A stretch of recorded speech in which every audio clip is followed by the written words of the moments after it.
Alright, welcome back to Game 10 of Lucid's 2022 tournament, where we were playing Phlegra. It was turn 52. And of course, the wars continue to rage. It looks like we got mind hunted again, and it was our scout that got hit. Of course, our scout manages to resist this mind hunt. That's just how these things go. And then it looks like there's a magic phase battle between Ulm and Vaettiheim, potentially the monolith. Between Utgard and Vaettiheim. No, not the monolith. Instead, it looks like it is a thugged out Norna, although the kitting here doesn't really make a lot of sense.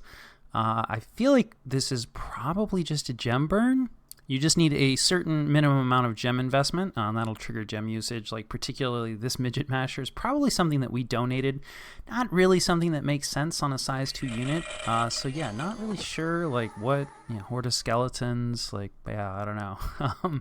This is indeed Vaettiheim's army. And I imagine they are probably going, yeah, you can see some globals coming up here. So definitely triggering gem usage. And yeah, Norna gets nuked there, it looks like. I'm not sure what she managed to cast before she died. Don't actually see her in the commander list, so it looks like it was returning that was cast. And indeed, it was returning, so this is definitely a gem burn, and a successful one, so, nicely done. I personally am not a huge fan of these tactics. It's one of the cheesier sides of Dominions, but definitely, an argument for how you build your armies. If you build a really gem-intensive army, then you're going to be more susceptible. There are definitely ways to build armies that, don't use up as many gems, and then you won't be susceptible to gem burning. So definitely something you can build around, but, yeah, I don't know. A little dishonorable? I don't know. Probably not quite the right word, but definitely can drive people a little crazy. And it looks like that horror does not work out. This is probably Ulm casting this against Atlantis. Not a particularly good roll as far as horrors go, but Atlantis does have like a pretty solid defense setup here, so I think it's going to be somewhat challenging to get these horror casts to work. Probably going to need multiple horror casts on a single province. This looks like it's the Throne province. Also not a great roll here for the horrors, though it looks like probably this one will work out because there's no defense set up here for Ulm real quick. I don't actually see. I've been blessed in that I haven't seen a ton of horror attacks in my time playing Dominions. Yeah, so these guys are able to come away with this no problem. So a mixed bag for Ulm here, but they probably prefer to get the Throne province than the other random one. And then we have Marignon attacking Vaettiheim. If this is just a raid, looks like potentially even. No, this is probably. Not a remote attack spell. In fact, yeah, these are devils. So this is a fairly high investment here from Ulm and fairly high investment from Vaettiheim. Ooh, loses cap-only mage there. Vaettiheim does. In fact, potentially that's all the commanders? No, surely there's a province defense commander. I'm not seeing a route. Yeah, the Rimvetti are pretty effective against the devils, right? The devils have a weakness to cold. So, a bit of a painful win for Vaettiheim. And that they lose one of their cap-only mages, but, killing 10 devils off, that's also somewhat expensive, and holding on to the province, definitely very nice. So, probably on the balance, better for Vaettiheim, but yeah, a little sad to be losing that mage. Then we have Atlantis attacking Ulm in a place, a couple forgiving fathers here, hopefully they die. Like to see them in raiding groups. Looks like they're blocking an Ulmish raid, or just an Ulm setup. No, I think Ulm is the defender here. No province defense, though, so they just have some ethereal Ulmish infantry. It looks like I think both sides probably doing body ethereal spam. No, these guys are casting quickness, it looks like, on Atlantis' side, in addition to some body ethereal. And considering that the Atlantean troops, I think, on the balance are better here, at least the ice-clad, and they have quickness, I think it's going to go in their favor pretty handily. Also, the Atlantean troops have magic weapons. Again, the ice-clad, so that's going to help out a lot against ethereal, whereas Ulm's units just have the mundane weapons, so the ethereal is actually much better on Atlantis' side. And indeed, Atlantis wins quite handily. Atlantis just has like some pretty good troops, so that is kind of tough. Then we have our hero Tyrant going underwater, and he's up against pretty much nothing. So no defense here, just some province defense. He should be able to handle that, no problem. Fingers crossed, he does, so happy to see that. Of course, there's no siege train coming in, so yeah, we're at least holding that fort down and should ease our raiding worries a little bit. Then we have Ulm launching an attack against Atlantis in a location. Right, the vampire, classic, and he runs into nothing, so should take this province. Horde of skeletons on an immortal. It is strong. And then we are launching an attack somewhere against Atlantis. We do not have vampires, but we do have tyrants, so we should be able to take this. Yeah, Atlantis hasn't really left any defense. That works out for us, of course. Not necessarily a great use of tyrants to just be capturing lightly defended provinces, but better than losing them to armies. So here we have a ping, right? Atlantis just wants to see this is where our army was, I think. Or perhaps just interested in doing some raiding out of the lake and want to see like what our investment is. It looks like this is another, no, this could be a raid. Not only is this a raid, this is a pretty high investment thug here. Some of these are 10 gem items. In fact, yeah, here's the flying boots, the winged shoes that we knew were out there. And I think we are still patrolling. Yeah, we have an air elemental communion hanging out here, which is probably good news for us. I think these guys are only size 4, maybe size 5. Let's see here. Yeah, only size 4 and no shock resistance, so that all bodes well for us. I also think air elementals are inanimate, so I don't think the soul vortex is going to help them out. And indeed, we barely have time to even check that. Doesn't really matter, as they trample them down almost immediately. Air elementals, so strong. So that is great news for us. That's exactly, I mean, I wasn't expecting a thug there, as I recall, but we were hoping to catch something. And we find a bunch of this equipment, which is fantastic because with the tyrants, you know, we definitely will be able to utilize that gear. So definitely hoping to see more things like that. Let's see, we have Vaettiheim attacking Utgard in a location. This looks like a really serious battle. So this looks like the army from Vaettiheim that has marched out from Jalba and has been rolling around for a few turns. Lots of blood slaves here, probably a significant amount of gems. I lied. I was not able to find any gems, so it looks like it's mostly blood slaves. Some of these soul slay hags here, though, have been kitted out with some penetration items.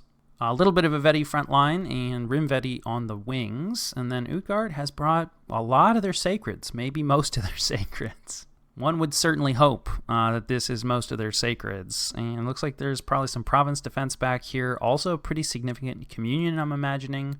From these Seath Kona, it does look like some gems have been handed out. Not sure, you know, could be things like Howl, you know, lots of options.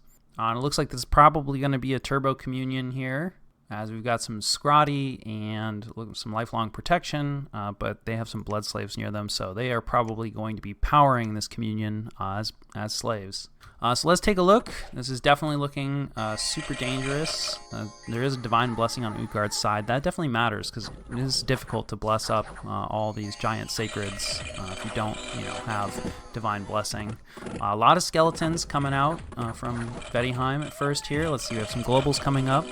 So looking like Vaettiheim probably going to be going for a fatigue play, which definitely makes sense, though there's enough nature gems over on Utgard's side. Probably going to be relief coming up. Well, we have Howl coming up from Utgard, so we'll see. But it's going to be tough for Vaettiheim, you know, to survive this wave. I do hear some bugs being made. Let's see, a lot of solar rays, also fatigue related. A few soul slays coming out. Definitely killing some of these giants. Definitely a good way to go. Magic resistance, not particularly high on them. Yeah, I say that, and here they are at 18. So yeah, Utgard has cast anti-magic. Definitely a good call. Good number of imps coming out. Seems like mostly from Utgard's side, though I imagine Vaettiheim has gotten some imp summoning in. And like, yeah, the giants have made contact. Haven't made it to the mages yet, which is really the most important thing. No rigor mortis, which is kind of surprising. So maybe not like a full fatigue play from Vaettiheim. Vaettiheim does not have swamp survival, so, you know, Quagmire is going to affect them as well. And you can see the encumbrance penalty from the swamp, well, from the Quagmire. So yeah, not sure if something went wrong in terms of the script, if somebody died, or if the plan was always to just try to utilize Quagmire. The Rim Vetti, like, really hanging on here. They're super survivable, but, like, the damage outlay is just going to be really tough for them to get through these sacreds, as, you know, we discovered, obviously. So, you know, maybe just trying to hold them up for the Soul Slays to do the trick, but I don't think it's going to quite work out. And, of course, behind these sacreds, it's like all the skeletons, right? This is the power of the Turbo Communion. making skeletons not the only thing that you can do with the Turbo Communion, but is probably the classic thing to do. So I think, Vaettiheim is in big trouble here. Hopefully they've gotten some kills. This could be Vaettiheim's last major army. Hard to say. Definitely the only major one that we are aware of, and of course a lot of stuff that's dying here on, well, both sides, but Vaettiheim's losing a lot more, is capital only. So it'd be really hard for Vaettiheim to make up these kind of losses. So this could be lights out for them. And this is one of the reasons that Utgard is considered a really strong nation, and definitely not something that we like to see, right? Because, no love lost between us and Utgard, and this is going to be really hard for us to deal with as well. Firestorm comes to mind, right? That'll get rid of the skeletons. Not an answer for the giant sacreds. We did see a number of them going down to Soulslay, so we'll be curious to see what the battle report looks like, but still plenty of sacreds here, so it's going to be hard to Soulslay your way through all these giants. Yeah, just 7 of the Garms taken out, so I think Soulslay definitely not the answer, at least not on the scale that Vaettiheim was able to deploy it. And with the number of Astral Mages that we have, I don't think Soulslay is a viable answer. Throw it in, certainly, you'll get a few kills. But yeah, and then on Vaettiheim's side, obviously catastrophic losses. So this is really bad news. In some ways, I'm glad to see that, I'm not the only player that struggled with this Utgard force. Would be a little embarrassing if Vaettiheim, was able to wipe the floor with them. Really, a huge turnaround, because they did have that great defense. Vaettiheim had that great defense at Xibalba's capital. I think one of the main differences here is there was a ton of skeletons being produced, although I feel like the skeletons didn't have, that much of an impact. They kind of showed up a lot later. So while I do think that infinite skeletons can be really important, I'm not sure how influential they were here. And this bless on these Garms is really nasty. So we'll see if Vaettiheim is able to recover from that, but that's going to be a tall order. That's a lot of losses. And then here we have another Atlantean Thug. Slightly different kitting this time, but fairly similar. Also fairly expensive. Not crazy expensive, but a couple of 10-gem items in there. And then we do have a defense here. This is not air elementals, though. What is this, fire elementals? Yeah, fire elementals, not nearly as effective. So we'll see. Does this guy have any fire resistance? Yeah, he has a lot of fire resistance, actually. Yeah, so 20 fire resistance. That is not good news. This guy actually also has shock resistance. Not that it'll matter here. So I think we're probably in trouble. Let's see. We'll see. There's not actually a ton else these guys can cast. Something like Incinerate probably would be their best bet, but against, let's see. Yeah, okay, it looks like this fellow is casting Frozen Heart. The Barbarians, actually, in a lot of ways. Well, I thought maybe it was the Barbarians, but I don't know, 29 protection. Yeah, no, it does look like the Barbarians are still managing to push some damage through. But you can see, yeah, the Fire Elementals pushing a little bit of damage through, but not that much. And of course, this is a very hostile environment for the Barbarians, but they do come away with it. So, Barbarians, very dangerous. Alas, it looks like that was a case of the replay bug.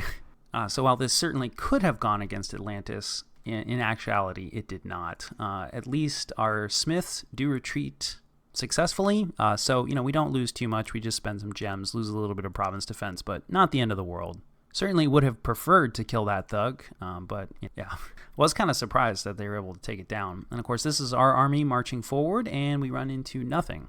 So that is good news for us, because this is definitely a place where Atlantis could have combined a lot of different stuff and made life really difficult for us. But instead, it does look like we're going to get the chance to jump on top of Raga. And then we get raided by Atlantis in a location. Body Ethereal fellow. We'll see, did we manage to catch him? No, looks like he managed to go to a location where we had no defense set up. So that's a bit sad, but again, not too worried about this group, but certainly would like to get rid of them. Losing provinces, definitely not in the good news department. So with Ulm making an attack here against Atlantis, this is on top of that fort. Just a ping? I'm not sure what this is. Yeah, this is Ulm attacking. Potentially this is a commander of Ulm's that I'm just not familiar with. Kind of just looked like one of their crossbowmen. Ah, it is. It's a ranger captain. Okay, so yeah, just a ping, just trying to figure out what is going on. No patrolling, not a lot of province defense investment. Then we have some unexpected events.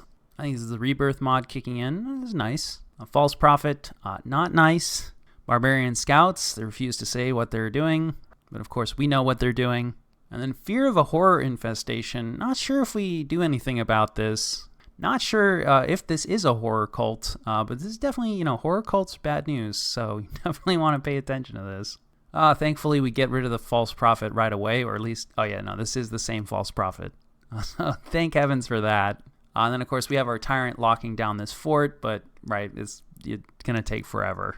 And then one of our tyrants is insane right now. And I'll catch you guys after the jump.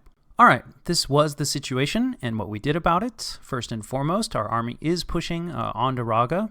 We've talked about this, all the same caveats apply, but at least this time if we die, we'll die within sight of the gates of Raga. There's definitely a lot that Atlantis could bring in and combine along with the province defense dump, so we could have a very hard battle ahead of us. On the other hand, it's not inconceivable that Atlantis is planning on attacking with this force against this fort that we just took, which is not particularly well held. Though we have dropped some province defense in, not a ton, but hopefully enough. We're also patrolling with a lot of mages. So we've got a communion coming up here, some fire elementals summoning. We are bringing in some troops, flaming arrows, some battle fortunes. So yeah, we're losing a lot of research for this, but I do think we would win this kind of engagement. So we'll see. Ideally, this doesn't get hit by Atlantis's thug because it's definitely overkill. May have missed that this mountain pass was open when I was setting this up. We do have a little bit of patrolling here on top of this fort to try to get rid of the thug, really just focused around some soul slay. Though we are planning on killing this thug with air elementals, so we're cloud trapezing at least 2 mages in, one here, one from a fort pretty far down, I think right here. So hopefully this raider will get eliminated. We saw that air elementals are pretty effective against these thugs. Of course, that's not the only thing going on with Atlantis. So they are threatening, from 2 directions here, potentially. So this army that was in the lake has now moved on top of this throne province and could absolutely move in to attack us. Luckily, they only really have 1 province. This mountain pass is closed, so we are moving a defense out here and finally getting some firestorm in place. We got some soul slay bait here. Possibly not enough soul slay bait, but still, I like the idea. Also going to be throwing out some of our summons as cover. Also have heat from hell, so I think this is all good stuff. Not sure that it'll be enough. And we do have quite a bit of province defense here, who obviously are not going to like Firestorm, so hopefully that won't trigger an HP route. Don't think it will, as province defense counts for less in those calculations. But definitely a possible concern. We are responding to those barbarians, so just moving some archers out, I think just flaming arrows, which will hopefully be enough to stop them. And then there's another Atlantean army in the south here. Now, this may not be attacking us because there is an Olmish fortification right next door as well, and that is guarding a throne. Definitely more valuable than our fort, but also significantly more defended from the looks of it. So we'll have to see what Atlantis chooses to do. We are not patrolling anymore, so we're going to have to give up a significant amount of province defense, which will be sad. But I just don't think there's any way that province defense and this level of mage support is going to be able to stop this Atlantean army. We are actually moving some of the mages out in the hopes of killing, I think, this group, this raiding group. But also, I think, to meet up with what will be the answer. So we're not moving all the mages out because we are not planning on abandoning this fort. We are indeed bringing this raiding group back. And like I said, it's going to become the nucleus of a new army. A bit on the cobbled together side. You see, we're still figuring out the gems. Hopefully somebody's coming with a reload for this fellow. But yeah, we've got some crossbowmen, we've got some infantry, we've got some of our Cyclops soldiers.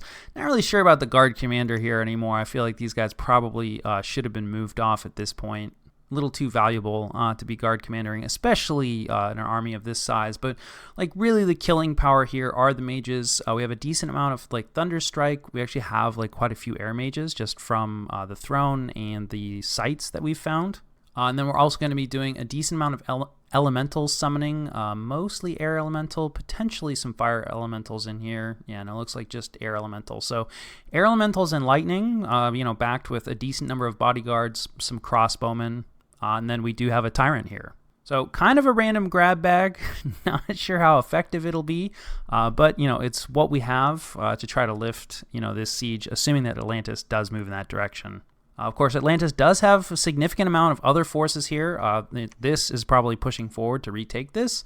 So, we're not going to be able to stop that. We could have potentially, no, looks like our fellow's abandoning the siege. Yeah, like having him alone. This isn't that much stuff, so probably he could take this, but I don't know. It hasn't been going well, and underwater is not going to perform as well. They are poor amphibians, so yeah, I can see pulling them out. And of course, that will strengthen this other army. But ideally, we'll make a hold here so that Atlantis doesn't get loose in our territory and do a bunch of raiding. We are leaving some mages behind, so forget what province defense type.